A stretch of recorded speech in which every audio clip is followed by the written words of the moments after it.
सभी पत्रकार बंधुओं को हम हार्दिक अभिनंदन और स्वागत करते हैं आज के प्रेस वार्ता में।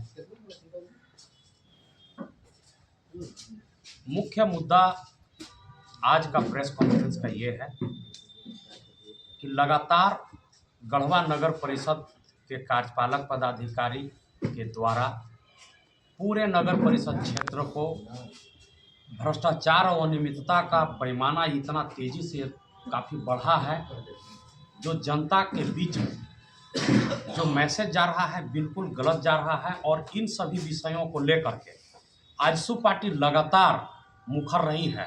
चाहे आप दानरो नदी की हम बात करें, जो दानरो नदी में लगातार पिछले 10 वर्षों से भी अधिक समय से पूरे शहर का कचरा इस नदी में फेंका जा रहा है, जो एनजीटी का बिल्कुल घोर उल्लंघन है।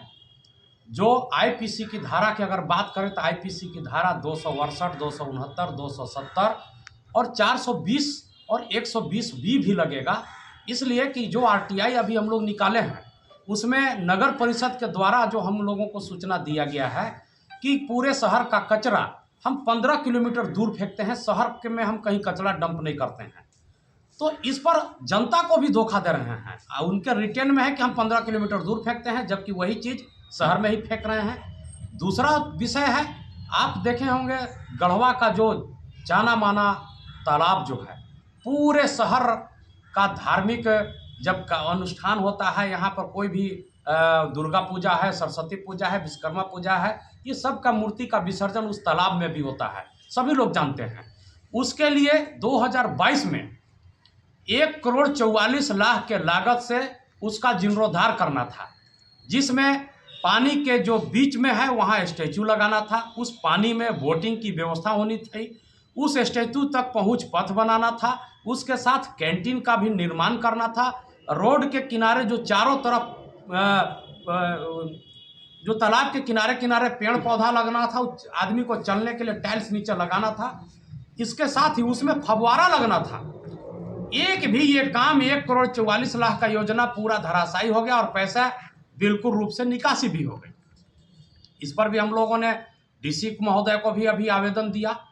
डीसी साहब अभी 17 तारीख को हम और शंकर प्रताप विश्वकर्मा, हमारे नंदू ठाकुर जी, हम लोग जाकर के डीसी को दिए। डीसी तुरंत तत्काल हम लोगों के बैठे बैठे के साथ ही कार्यपालक पदाधिकारी को कॉल किए। कॉल के बाद उनको सीधा निर्देश दिया गया कि कचरा तुम यार नदी में क्यों डालते हो?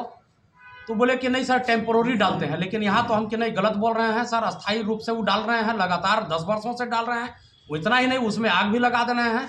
इतना बड़े प्रदूषण भी फैल रहा है। शाम के समय में आप लोग भी देखे होंगे कि पूरा एरिया में धुआं का प्रकोप इतना हो रहा है, और उसी बाईपास का रूप में लोग उसको सड़क को इस्तेमाल करते हैं। आगे जाकर के कई बीएनटी स्कूल है, यहाँ से हजारों बच्चे उस स्कूल तक जाते हैं वही दुर्गंध लेते हुए। यानी कि उस जहरीला धुआं के कारण कई लोग पूरे यहाँ पर, बच्चा हो, नौजवान हो, सब्जी विक्रेता हो, चाहे बाईपास से जो गुजरने वाले लोग हों, सभी लोग प्रभावित हैं। इन सभी विषयों को लेकर के जो उपायुक्त महोदय उनको निर्देशित किए कि 7 दिन के अंदर में जो भी तुम्हारा एजेंसी है उस पर काम लग जाना चाहिए, और वहाँ डंपिंग एकदम बिल्कुल रूप से बंद हो, और वहाँ से कचरा तुम दूसरे जगह शिफ्ट करने का काम करो। ये सब का खुनुस हो गया। कार्यपालक पदाधिकारी को जब निर्देशित हुआ तो वो हमारे ऊपर और यहाँ का जो निवर्तमान जो अध्यक्ष हैं उनके पति, हमें जो सूचना मिली ऑफिस में बैठ कर के मेरे प्रति इन लोग एक पूरा षड्यंत्र रचने का इन्होंने काम किया। कल घटना यूँ हुआ कि मैं 3 बजे के लगभग मैं खाना खाने गया। नगर पालिका नगर परिषद के द्वारा 4 लोग मेरे दुकान में है, दुकान का लाइसेंस जांच करने लगे कि दुकान बंद करवा देंगे, दिस डेट, बहुत तरह की बातें हुई। इसके बाद टेलीफोन पर चूंकि मुझे बात हुआ तो फाइन की बात है कि ठीक है, आप ज़्यादा से ज़्यादा आप फाइन कर सकते हैं, बिल्कुल हम स्वतंत्र देंगे। इसके बाद मैं घर से निकला, विजय प्रताप देव जो पत्रकार हैं उनके घर के पास मैं पहुंचा तो एक बाइक पर 2 व्यक्ति सवार थे। आपके गर्ल हाई स्कूल के रूट की तरफ से आए और गढ़देवी रूट की तरफ गए। वहाँ हम जहाँ खड़ा थे, शंकर प्रताप जी से बात हो रही थी, इसलिए मैं रुक गया था। उसने अश्लील गाली गलौज स्टार्ट किया कि बड़का तुम नेता बनते हो, तुमको मार देंगे, गिरा देंगे, करते हुए इन लोग आगे भाग गए। गाड़ी में नंबर प्लेट में नंबर नहीं था, इसलिए मैं उस नंबर को देख नहीं सका। जस्ट इतना ही में अब हम समझ कुछ पाते हैं। फिर शंकर भैया को फ़ोन कर करके हमने बताया कि भैया एक बाइक वाला था, ऐसा ऐसा कहा। इसी बीच में 2 बाइक से 4 सवार लोग, यहाँ का सिटी मैनेजर और यहाँ का जो टैक्स दरोगा है, ये 4 लोग, अन्य 2 और लोग थे, 4 लोग मेरे पास वहीं पे पहुँचे। बोले कि आपका घर अनलीगल बना है, से हम उस पर नोटिस करेंगे, से हमको घर दिखलाइए। मैं चारों व्यक्ति को लेकर के मैं घर गया, घर का नापी किया। उन्होंने कहा 19,000 कुछ रुपए का है। हम कहा ठीक है, 19,000 कुछ रुपए का जो भी है फाइन, उसका देनदार हम हैं। और उसमें भी एक दिलचस्प बात यह है कि मैं पीएम आवास जब लिया था तो बीच में कोई राजनीतिक षड्यंत्र के तहत हमारा से मकान भी तोड़वा दिया। हम जब स्ट्रक्चर पर काम करना शुरू किए, पैसा भी रोक दिया, एक पैसा भी नहीं दिया और बोल दिया कि आपका कैंसिल हो गया। तो हम तो विकट परिस्थिति में अपना मकान को बनाए और बिना नक्शे को बनाए, ये सत्य है।